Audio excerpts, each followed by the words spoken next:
আসসালামু আলাইকুম আপু এবং ভাইয়ারা, কি অবস্থা সবার, কেমন আছেন? শীতের সময় তো চলেই এসেছে। কে কে এই বছরে বাসায় শীতের পিঠা বানিয়েছেন অবশ্যই কিন্তু কমেন্টে জানিয়ে দিবেন। এই যে দেখেন, আজকে আমি কুশলি পুলি বানাচ্ছি। পিঠার ভিতরের পুরগুলো মুরগির মাংস এবং আলু দিয়ে করেছি, কারণ আপনাদের ভাইয়া ঝাল পিঠা খেতে অনেক বেশি পছন্দ করে। আগের একটা ভিডিওতে হয়তোবা আপনারা দেখেছেন, বাসায় কিছু ফুলের চারা এনেছি। আজকে বিকেলে আপনাদের ভাইয়া এবং ফাহিম বাবু মিলে ফুলের টবে সেই চারাগুলো বসাচ্ছিল।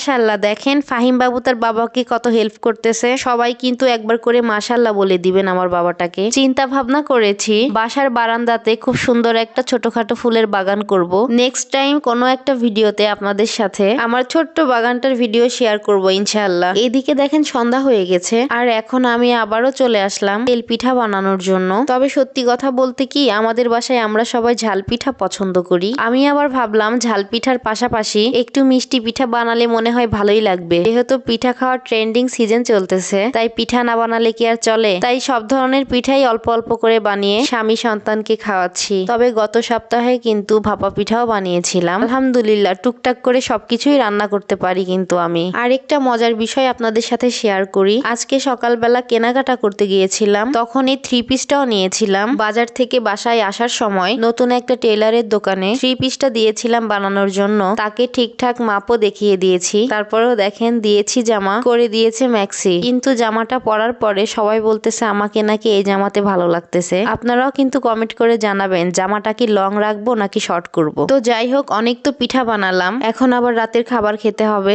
আজকে রাতে রান্না করা হয়নি, দুপুরবেলা রান্না করেছিলাম ওইটাই আছে। দুপুরে আমি রান্না করেছিলাম মাছের মাথা দিয়ে মূলা ঝোল, তার সাথে অল্প করে মুরগির মাংস। এটাই ছিল আজকে আমাদের দুপুর এবং রাতের খাবার। তো যাই হোক, ভিডিওটা এই পর্যন্তই ছিল। সবাই ভালো থাকবেন, সুস্থ থাকবেন। টাটা, গুড বাই, আল্লাহ হাফেজ।